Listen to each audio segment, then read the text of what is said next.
روایت کا آغاز کیا ہے انفارمیشن منسٹری نے. دیکھیے لیگلی اگر آپ جاتے اور سندھ ہائی کورٹ کا اگر ججمنٹ اگر آپ سامنے رکھتے تو نواز شریف صاحب کا خطاب دکھانا غیر قانونی ہو جاتا. لیکن انہوں نے پرائم منسٹر صاحب نے جس کھلے دل کا مظاہرہ کیا، انفارمیشن منسٹری نے اور حکومت نے جس طریقے سے فیصلہ کیا اور کہا کہ آپ اپوزیشن کی ساری تقاریر جو ہیں وہ دکھائیں، اور یہ ایک نئی روایت کا آغاز تھا. اور میرا خیال ہے کہ پارلیمان میں بھی جس طریقے سے تقریریں ابھی دکھائی جا رہی ہیں، پاکستان کی تاریخ میں جس طرح سے کبھی جو آزادی آج میڈیا کو اپوزیشن کوریج کے حوالے سے حاصل ہے، یہ پاکستان کی تاریخ میں اس سے پہلے کبھی حاصل جو ہے وہ نہیں رہی. دوسری بات یہ ہے کہ کل جو ابو بچاؤ کانفرنس ختم ہوئی، اس کا جو بنیادی نقطہ تھا وہ یہ تھا کہ دیکھیں اگر تو جوڈیشری اور فوج ہمارے ساتھ ہیں تو ان سے اچھا کوئی ادارہ ہی نہیں ہے. اگر یہ عوام نے جس طریقے سے ان کو باہر نکالا اور عمران خان کی قیادت میں عوام نے جس طریقے سے نواز شریف کی حکومت سے جان چھڑوائی، اگر فوج اور جوڈیشری ہمارے ساتھ کھڑے نہیں ہوتے تو وہ بہت خراب ہے. اب اگر کل کی آپ نواز شریف صاحب کی تقریر سنیے تو اس میں کیا ہے؟ اس میں یہ ہے کہ فوج بڑی بری ہے، جوڈیشری بہت بری ہے، نیب بہت بری ہے. تو پاکستان میں سارا ہی بہت برا ہے، اسی لیے تو آپ لندن بیٹھے ہیں. اور یہ پہلے لیڈر ہوں گے پاکستان کی تاریخ کے جو میفیئر کے مہنگے ترین اپارٹمنٹس میں بیٹھ کے لوگوں کو کہہ رہے ہیں کہ آپ سڑکوں پہ نکل آئیں.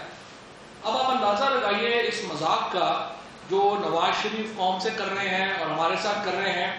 اور پہلی بات تو یہ ہے کہ ہمیں اپنی غلطی ماننی چاہیے، اور وہ غلطی یہ تھی کہ ہم نے جس طریقے سے وہ باہر گئے اس طریقے سے ہم نے کوشش تو کی. 7 ارب روپے کا ہم نے بانڈ رکھا کہ کم از کم مجھے تو خیر پہلے دن سے پتا تھا انہوں نے واپس نہیں آنا.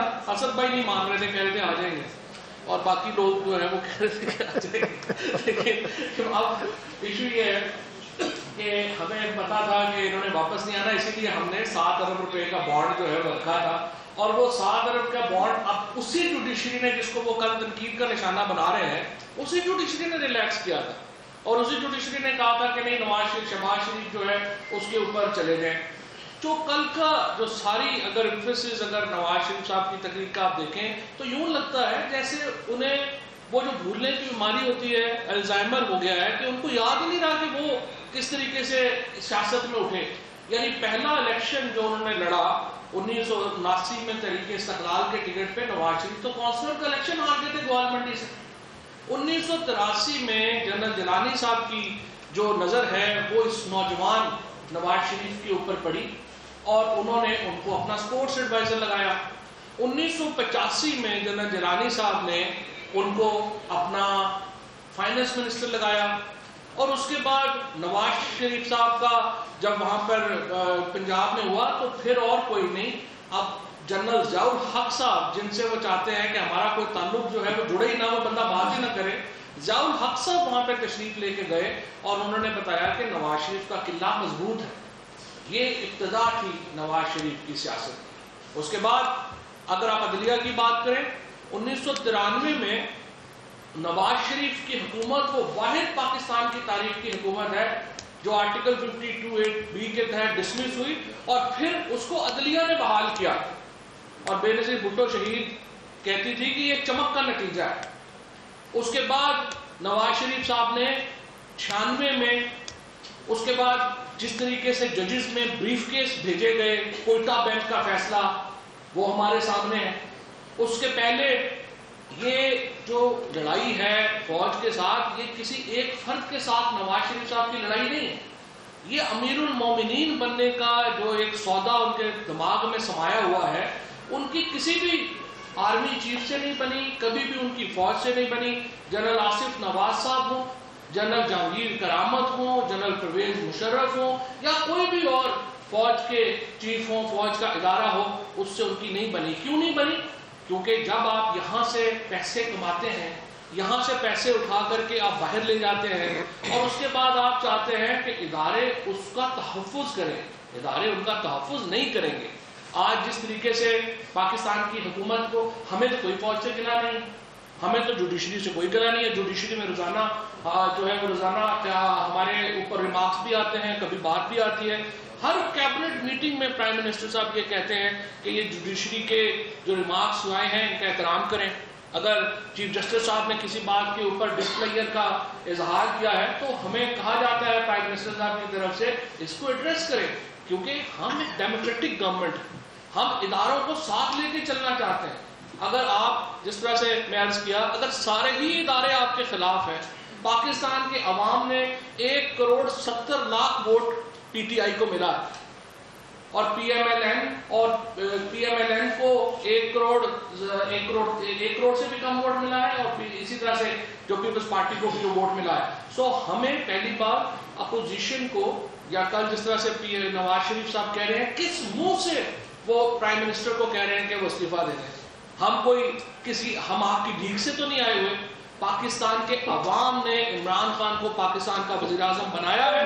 2023 میں دوبارہ مارکا ہوگا, میدان بھی ہوگا, گھوڑا بھی ہوگا. آپ تشریف لائیے, اور ہمیں امید ہے کہ آپ اگلے الیکشن تک تو ضرور تشریف لے آئیں گے, یا مجھے ارادہ تو ابھی بھی نہیں لگ رہا.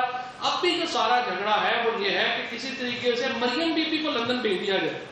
یہ کوئی جھگڑا نہیں ہے. ابھی جس طرح سے پرائم منسٹر صاحب نے اس دن بات کی کہ ہم اپوزیشن سے ہر بات کے اوپر بات کرنے کو تیار ہیں. جھگڑا کیا ہے؟ جھگڑا یہ ہے کہ آپ ہمارے کیسز میں ہمیں ریلیکسیشن دیں. اگر آپ اپنے کیسز میں ہمیں ریلیکسیشن نہیں دیتے تو ہم آپ کے خلاف ہیں اور ہم آپ کے استعفے مانگ رہے ہیں. بڑی دلچسپ بات یہ ہے کہ کل نواز شریف صاحب نے یوسف رضا گیلانی صاحب کے ڈپارچر کے اوپر افسوس کا اظہار کیا کہ بڑا افسوس ہوا یوسف رضا گیلانی صاحب اپنا میعاد جو ہے وہ پوری نہیں کر سکے. بھائی آپ کو میں یاد دلاؤں, آپ ہی تو پٹیشنر تھے یوسف رضا گیلانی صاحب کے خلاف. کالا کوٹ پہن کے صبح 9 بجے جو ہے وہ کورٹ کا آغاز ہوتا تھا, آپ 7:45 بجے پہنچ جاتے تھے سپریم کورٹ کالا کوٹ پہن کے.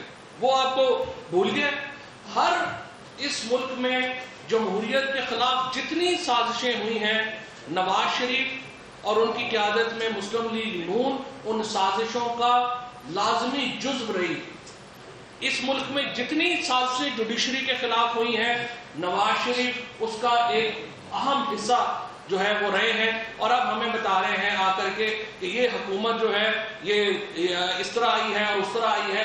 میں یہ سمجھتا ہوں کہ جس طریقے سے آج اسد عمر صاحب نے پوری طریقے سے جس طریقے سے آپ کے سامنے بیان رکھا, آپ دیکھیے کہ یہ جو معاملات ہیں, یہ جو کڑیاں ہیں, یہ مل کس طرح سے رہی. جس طریقے سے امریکہ میں بیٹھے ہوئے ایک بھارت نواز گروپ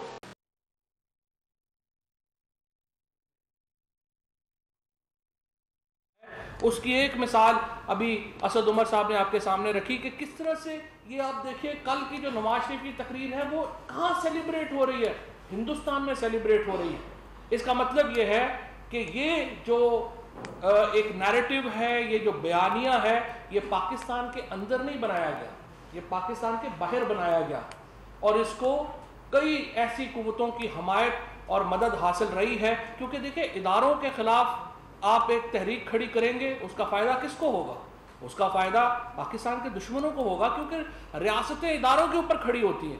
اگر اداروں کو آپ کنٹروورشل کر دیں, اگر اداروں کو آپ متنازع کر دیں, تو آپ ریاست کو متنازع کر رہے ہیں. اور نواز شریف اسی معاملے کے اوپر چل رہے ہیں. میں باقی جو پارٹیز تھیں ان کو میں یہ ضرور یاد دلا دوں کہ 2002 میں نواز شریف صاحب جب کلثوم نواز شریف مرحومہ جو تھیں وہ ایک تحریک چلا رہی تھیں, اس وقت ایک طرف بے نظیر بھٹو شہید کے ساتھ مذاکرات ہو رہے تھے پی ایم ایل این کے, دوسری طرف حکومت کے ساتھ مذاکرات ہو رہے تھے, اور پھر ساری پارٹیز کو یہاں پر سڑکوں کے اوپر چھوڑ کے نواز شریف خود سارا خاندان لڑیاں ڈالتا ہوا باہر چلا گیا تھا. تو یہ باقی پارٹیز جو ان کے ساتھ کل بیٹھی تھی, میں ان کو یاد کرا دوں کہ ذرا تاریخ کے اوپر بھی نظر رکھیے گا. یہ نہ ہو کہ آپ سارے یہاں پہ لوگوں کو نکالتے رہ دیں اور یہاں پہ جو ہے وہ اور ڈیلیں جو ہیں وہ اس کی کوششوں میں لگے رہیں. اور دوسری طرف جس طریقے سے انہوں نے عدلیہ کو میں سمجھتا ہوں متنازع کیا ہے, عدلیہ نے جتنے بڑے فیصلے پاکستان میں عدلیہ نے نواز شریف کے حق میں کیے, آپ اٹھا کے دیکھیے 2007-8 میں 8 سال کے بعد جب نواز شریف پاکستان آئے, سپریم کورٹ میں 8 سال کی لمیٹیشن معاف کی اور نواز شریف کا کیس سنا. اس سے پہلے نواز شریف کا جو اتفاق گروپ میں جو ان کو ریلیف دیا گیا, حدیبیہ میں جو ان کو ریلیف دیا گیا, انپریسیڈنٹڈ ہے پاکستان کی تاریخ کے. لیکن آج عدلیہ بھی بری ہے, آج پاکستان کی فوج بھی بری ہے, آج پاکستان کی حکومت بھی بری ہے. اس طرح سے معاملہ چلنا نہیں ہے.